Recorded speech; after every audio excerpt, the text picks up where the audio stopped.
حبايبي الحلوين، عاملين ايه؟ يا رب تكونوا بخير. قبل اي حاجة السلام عليكم ورحمة الله وبركاته.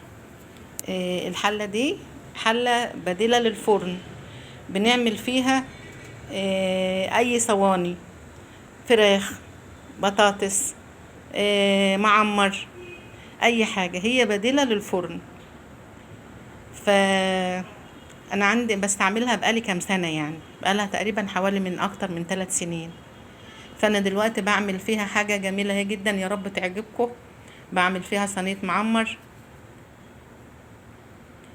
بعمل فيها صينية معمر اهيت. بسم الله الرحمن الرحيم. اهيت الغطا ده الغطا ده بنشيله كده الاول، عشان ايه؟ نعرف الحاجة استوت جوه ولا لا، او محتاجة حاجة ولا لا. فهوريهولكوا اهوت. شوف الاول المعمر من جوه اهو، اهوت جوه، والنار شغاله اهيت، اكيد شايفينها اهي، اكيد شايفين النار يعني كده.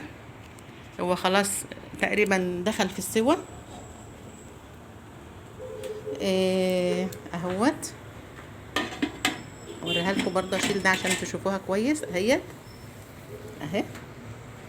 عمر اهوت بيغلي اهو اهو. يا رب.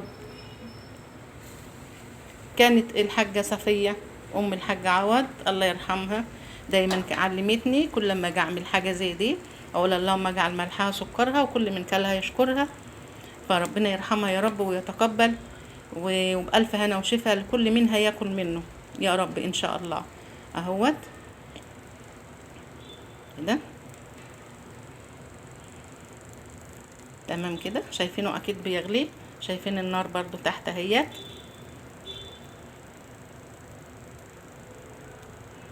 اهي، النار شغاله اهي، اكيد شايفين برضو الضوء بتاعها اهوت.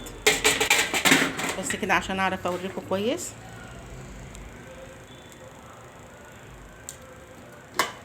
اهيت، النار شغاله تحتها اهيت اهي. اكيد شايفين الضوء بتاع النار يعني، لان مش عارفه اقرب التليفون من النار، انا بصور بتليفون وبصور لوحدي بايدي يعني. فان شاء الله فضلا وليس امرا الاشتراك في القناه، تفعيل الجرس، الدعوه بالرحمه لكل حبايبنا، والمغفره يا رب، والشفاء لكل مريض.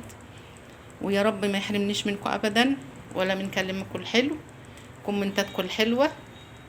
ومش عايزه اطول عليكم بقى، وفيديو يعني عشان ابقى خفيفه كده على قلبكم متزهقوش مني. وان شاء الله هنتقابل في فيديو تاني باذن الله. والسلام عليكم ورحمه الله وبركاته.